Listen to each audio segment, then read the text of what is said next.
Morning face. Blah. I'm tired. Um, yeah, last night, before I went to bed, no, I went to bed. I was like, oh yeah, well, I forgot to talk to, Bobby Kennedy Jr. about vaccines and stuff, and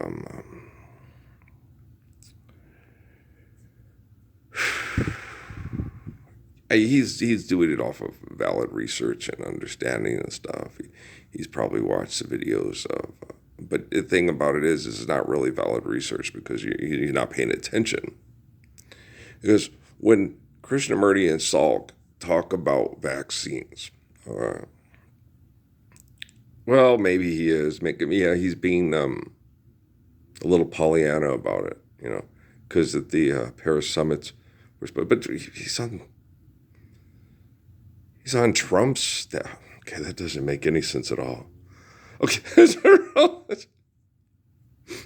if he was being anti-vaccine, he'd be explaining it to Biden's staff, and stuff, because they're the whole organic. Everybody buy a Tesla. Everybody eat organic food, broccoli and SB. And you don't need the sunscreen stuff. You need to avoid excessive sun exposure in toxic environments. Okay, it's the toxins with the sun exposure that causes the problem. Okay. People have been working out in the sun for thousands of years, covering their heads, wearing hats and doing smart things. And, Burns Red on Little Big Man, putting dirt and mud. The Scots are famous at that and stuff. And, covering themselves with dirt and stuff to go out and do what they need to do in the sun during the summer to, staying alive, right? And you'll do things and not care about any of now, how do you look? You want to stay alive. It was before people had cameras and fashion up and all that stuff. When a lot of people had more meaningful lives. And then when you started building the houses and becoming, people that compare dresses and compare physical appearance and all that stuff, that's when everything started coming shit. We bought Alexandria and Cairo and Rome up to London. Oh fuck, we suck again up to France, and we suck again, right? And you get people, when you're doing things right to try to stay alive and love each other, but they always, they do mix in a lot of crazy bullshit with it, and that always happens.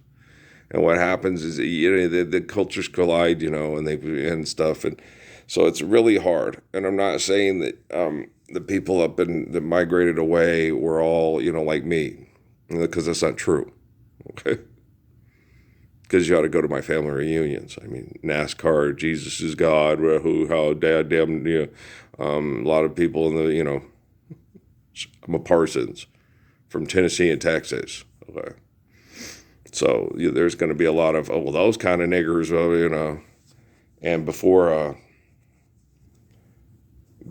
PC came along, I don't know, I'm glad Truman bombed them damn Japanese, and you're like, oh wow, this is so fun, Mom. Did you know what you married into? All the white people have families just like this. It's, oh wow, help, Emil, help, help, Yelp. I'd like to go to Valley High, please, thank you. All right, thank you. Where are you going? To my special island. I'll never come back.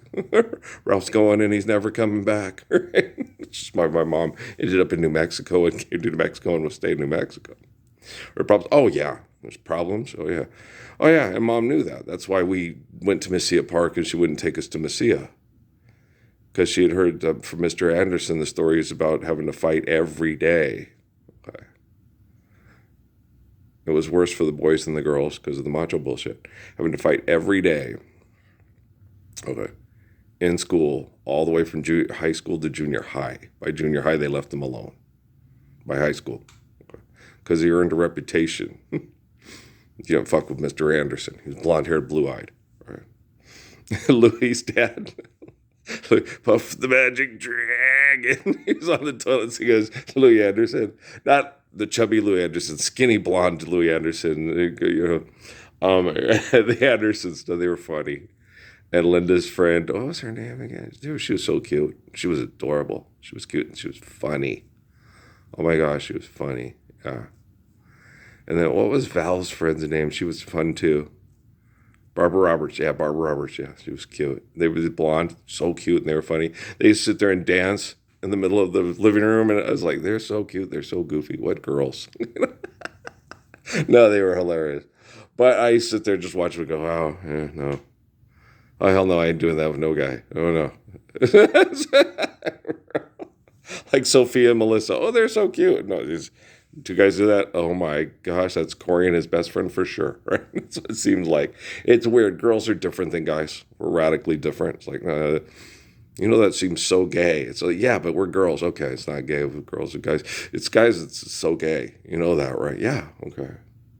So if you see your brother do that with his friend, you tell him, no. This is New Mexico. You're funny. No, I had to do that with Corey the whole time. Well, I knew Corey was gay. And I told him, and I told him exactly what I was doing. I said, they're going to do this, Corey. They're going to make fun of you. They're going to start, so you're going to have to learn to deal with it, how to deal with it properly, a lot of times intelligence works and just explain, or sarcasm, and then just tell them, hey, you want to ride this train and then tell everybody you got your ass kicked by a homosexual that likes clothes designing. We'll go for it. And they'll go, oh, yeah, that's probably a good, okay. Kid's the size of and looks like Franco Harris from the Steelers. Okay, I'm going to walk away. Okay, sounds like a good plan. All right, we'll just say it, It was in the mutual best interest of both to see the way of peace. Good old Corey. He's a sweetheart. Yeah. It's a fun kid. Oh, yeah, he is. I love Corey Bowen. My kids all do, too. They love Corey so much. I remember here with the trained, military killers family. Oh, Corey's going to hell. And they're, oh, no, he's not. And you go, oh, no, we all love Corey. We'll all stand up for Corey, especially the protector of the homosexuals everywhere. Natalie, gorgeous Natalie. Yeah. Oh, no, they're not going to hell. No, yeah, she was the best. And Noah, oh, no, that's just fucked up. Corey's fun. Corey can do what he wants. And they have that. It's like, they don't understand. People don't understand and they don't grasp. See, people that don't live heaven and hell are not capable of understanding how to teach how to avoid heaven and hell. Like Corey and me, hell is just talking to you and listening to you talk and having to live with your self-righteousness. The moment I leave, it's like, all right, where are you going to go? We're going to find some heaven. But no, it's not in a bottle. Patrick, Corey, no, it's not. No, Hennessy, not heaven. Hennessy, more hell. Listen, Bob Marley. Marijuana, no, that just keeps you calm so you don't want to kill everybody that's like being stuck in hell because they won't live the Lord's Prayer. Okay, gosh damn it. I'm one of the ones that lives it, and I explain it, and it's okay. Son of a biscuit eater. Okay, get back to the vaccines. Why? Guys, the vaccines are just a way to adjust and survive conditions that they have no intention on stopping. Okay? It's not the scientist's fault. Jonas Salk was like, well, how do we stop that? They're not going to stop. They're not going to stop industrialization. They're not going to stop mass murdering the poor. You tell the Rockefellers, the Vanderbilts, and you need to do things differently because you're killing the poor people. It's decreasing the surplus population. Most of these people are pathetic and disgusting. They're drug addicts and they're alcoholics, prostitutes and pimps and criminals and murderers, and they need to die anyway.